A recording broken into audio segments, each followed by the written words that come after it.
There's a saying that you don't always remember a story, but you'll nearly always remember how it ends. The ending really is one of the most important parts of any narrative, and an unsatisfying one that seems to flip its audience off is always a recipe for disaster, right? Well, not necessarily. In fact, in the case of the following, an unsatisfying or anticlimactic ending that gave viewers the finger was actually the perfect choice. I'm Josh from WhatCulture.com, and these are brilliant movie endings that gave you the finger. Up first, in a violent nature. Horror has always been a genre reliant on tropes, and nowhere more so than within the slasher film. And this Canadian art house horror takes the subgenre and flips it on its head in more ways than one. First up, it's shown from the killer's perspective, and the teenage victims are mostly periphery figures. Secondly, unlike the overwhelming majority of slasher films, it actually wraps things up and doesn't hint towards a sequel. That's because in the last 15 minutes, the focus switches to a young woman named Chris, who flees from Johnny, the movie's undead killer, and eventually gets picked up by a female driver. For the next little while, viewers will be waiting nervously for Johnny to burst out of nowhere, or for this creepy woman to attack Chris, but neither actually happens. Instead, Chris is driven away to apparent safety, and the closing shots imply that Johnny retrieved the supernatural locket that he was searching for and has returned to his peaceful slumber. So yeah, it's a totally anticlimactic ending, but it's anticlimactic in the very best kind of way, as it rejects the idea of a sequel bait ending, a tiresome trope that's always plagued slasher cinema. It's a real shame that a sequel is now in the works though. It would have been much better to just leave it like this. Next up, Elephant. Gus Van Sant's Elephant is heavily inspired by a terrific BBC TV film of the same name, produced by Danny Boyle, directed by Alan Clark, and exploring the violence in Northern Ireland during the Troubles. That film famously provides no context to its violence, nor does it give viewers any closure, and Van Sant's spiritual successor largely follows suit. This one is a sparse, documentary-like depiction of a Columbine-style high school shooting, and one which is chillingly matter-of-fact in its presentation of violence. There's no catharsis, no particular context, and no satisfying resolution. The movie actually abruptly ends while Alex is taunting two students hiding in a freezer, playing eeny, meeny, miny, mo to decide who to murder first. Shortly before that, though, he's killed by his fellow shooter without warning. It's certainly not a satisfying ending, and it wasn't meant to be.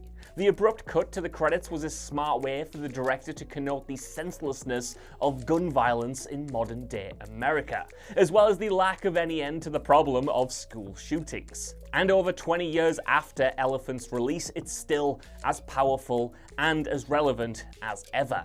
Next up, Killers of the Flower Moon. Martin Scorsese's latest modern classic, which tells the shocking true story of how some powerful white Americans systematically murdered Native Americans in order to steal their land and oil, judges audiences at the very end, and it does so in a particularly clever way.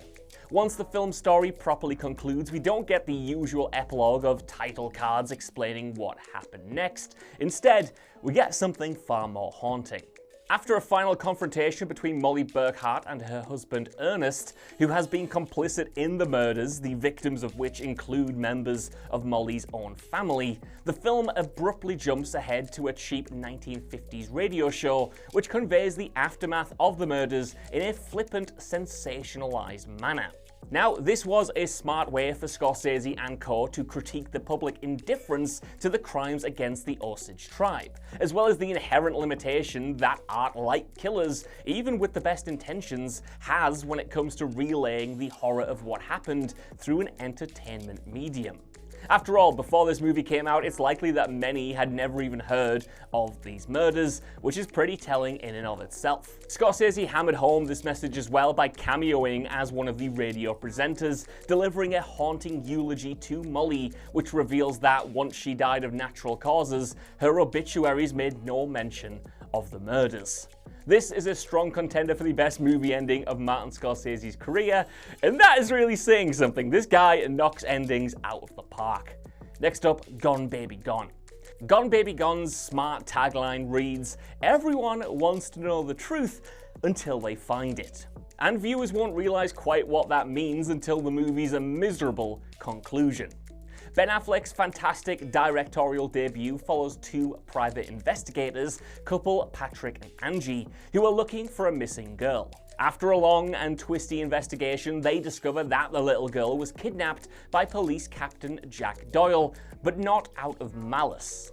It turns out that Doyle took young Amanda because her mother, Helene, was a terrible and neglectful parent, and he believes that Amanda will have a much happier life with him and his wife. Patrick then is left with an impossible moral dilemma: return the girl to her mother or keep Doyle's secret.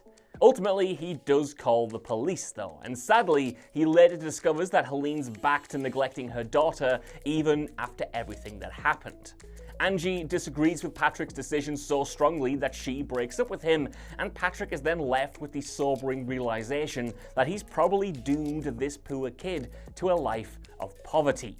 It's a phenomenal, sobering ending that elevates an already pretty damn good thriller to pure levels of greatness. It confronts both Patrick and the viewers with a really difficult moral choice, and while some will be tempted to judge Patrick for making that call, let's be honest, how many of us would have been able to deprive a mother of her child and let her believe that her daughter was dead?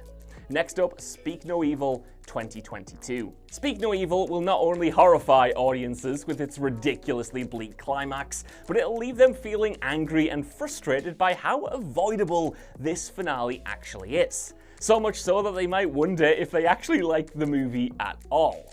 The thing is though, this sense of frustration is exactly what writer-director Christian Taftrup was going for. He conceived this movie as a twisted satire on how excessive politeness can actually be a harmful thing. And in order to convey this, he put together this brutal story, which sees a Danish family going to stay with a Dutch family that they met on holiday. Despite the aberrant behaviour of their hosts, the couple fail to stand up to them again and again, or, just leave when things get weird. And the consequences of these awful decisions are inconceivably horrendous. That's because the Dutch couple are actually serial killers, and the boy who they're presenting as their son is actually a child they kidnapped from their previous victims. In the end, they ultimately force the Danish couple into a quarry and proceed to stone them to death in one of the most unpleasant movie scenes in recent memory. And after this, they're shown going back on holiday to scope out some new victims, with the Danish couple's daughter now in their back seat, and she's had her tongue cut out, preventing her from warning anyone else. It is a horrid, horrid ending, which I'm not even doing justice by just describing, but it's a great one all the same. Next up, Nightcrawler. Dan Gilroy's stunning directorial debut is a movie that presents audiences with one of the most disgusting movie characters imaginable, and then allows him to win and get away with absolutely everything. It's a movie that might just ruin your day, in other words, but it's one you definitely cannot miss. The character in question is Lou Bloom, played by Jake Gyllenhaal in a skin-crawlingly brilliant performance that definitely should have been nominated for an Oscar. A freelance videographer who films crime scene footage and sells it to news stations. He's an absolute sociopath who only gets more and more insidious as the movie goes along though. He manipulates crime scenes to get the best shots, he causes a car crash that seriously injures a competitor, he coerces a female colleague into a sexual relationship, and he even allows multiple people, including his own business partner, to be killed just so that he can get the right footage. As such, viewers will be desperate to see this wicked guy put behind bars, and they'll be left absolutely gutted by the ending, as Bloom gets away with everything and even expands his successful business. It's a maddening ending, and yet in an era that's been full of scandals related to the misconduct of the mass media, such as the News of the World phone hacking scandal in the UK, which occurred just a few years before this movie's release, it carries a sad, exaggerated, but unmistakable ring of truth. Next up, Picnic at Hanging Rock. Picnic at Hanging Rock, an Australian mystery film directed by the great Peter Weir, is one of the most haunting and chilling movies you'll ever watch. And why? Well, Weir's not perfect directing and the eerie musical score are extremely effective, but arguably the lack of any resolution is what really makes it so disturbing. In this story, 3 schoolgirls and a teacher disappear on Hanging Rock, an Aboriginal rock formation in the Australian outback. One girl later returns but has no memory of the ordeal, while the other 3 are never seen ever again, leaving everyone in the community forever traumatized. Some might find this ending too opaque, and that's more than fair, each to their own. Still, there is an argument to be made that this movie is all the better for its lack of any answers. Picnic is often described as a mystery, but really, it's more about the psychological effects of the disappearances on everyone else, and also about the Australian settlers' fear of the wild and mysterious landscape of the continent that they came to live in. By refusing to explain what happened to the girls, the film places viewers right in the shoes of the traumatized community around them, and to answer the mystery would be to lessen the overwhelming existential horror of the unknown that this oft underrated masterpiece actually confronts us with. Next up, a classic, Chinatown. 1974's Chinatown boasts one of cinema's ultimate feel-bad endings, which confirms it as one of the bleakest films Hollywood has ever made. In this brilliant neo-noir, private investigator J.J. Gittes tries to uncover a conspiracy involving the water supply of Los Angeles. After a complicated investigation, he and his love interest, Eve Mulray, work out that Mulray's father, Noah Cross, is behind everything and that he's killed in order to gain control of the city's water. But it gets even worse. It turns out that Mulray actually has a daughter, Catherine, and the father of the baby is Noah. Not only is Noah a murderer then, he's also been incestuously abusing his own daughter, confirming him as one of cinema's most purely hateful villains. Now, a more conventional movie would have allowed Gittes and Mulray to defeat Noah once and for all, but this one concludes with Evelyn being killed by the police, Catherine being handed back to her father/grandfather, and Noah getting away with absolutely everything. And as Jack Nicholson's character is being led away at the end, one of his associates tells him the now iconic line, "Forget it, Jake, it's Chinatown." This is one of cinema's earliest and most devastating endings to feature evil outright winning. We often go to the movies to see the good guys win, but here we got something more tragically realistic. And even now, 50 years later, powerful people are frequently getting away with terrible crimes. Next up, No Country for Old Men. The tale concerns Lewin Moss, played by Josh Brolin, who steals some money from a drug deal gone wrong and finds himself being pursued by sociopathic hitman Anton Chigurh, played by Javier Bardem. Lewin is killed off-screen by some random Mexican gangsters, Anton Chigurh gets away with everything, and Ed Bell, the character a more conventional film might have made the hero, fails to stop anything and ultimately retires, having lost his faith in the world. In fact, he and Chigurh never actually meet face to face. It's a pure and devastating piece of cinematic nihilism that has no faith whatsoever in humanity, and the way this ending refuses to give viewers any sort of conventional catharsis is perhaps the key to its nightmarish, harrowing effect. And finally, A House of Dynamite.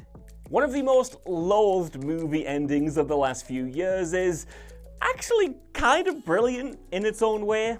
This completely terrifying thriller shows the response of various factions of the United States government to an incoming nuclear missile, with the president, played by Idris Elba, shown facing an impossible choice about what to do. The events of this world-altering half-hour are shown 3 times from 3 different perspectives, but the end result isn't shown at all. We don't see the missile's impact, we don't see what the president did, and it's all completely open at the end, which makes it especially powerful. Writer Noah Oppenheim later explained this bold choice, saying, quote, "We chose the ending we did because Catherine Bigelow, the director, and I both believed that any other ending would let the audience off the hook. We don't want to give the audience a clean and neat resolution. Any ending where the world is saved or the world is destroyed allows people to kind of walk out of the experience and say, okay, well, that's that. It ended that way and it's over, and I can go back to my everyday life," end quote. Much like with Picnic at Hanging Rock then, the denial of any closure is one of the most harrowing things in the picture. More of an ending might have made the film even better, but this ending was still an absolute sucker punch in its own right, and it, and the movie as a whole, deserves a little bit more love.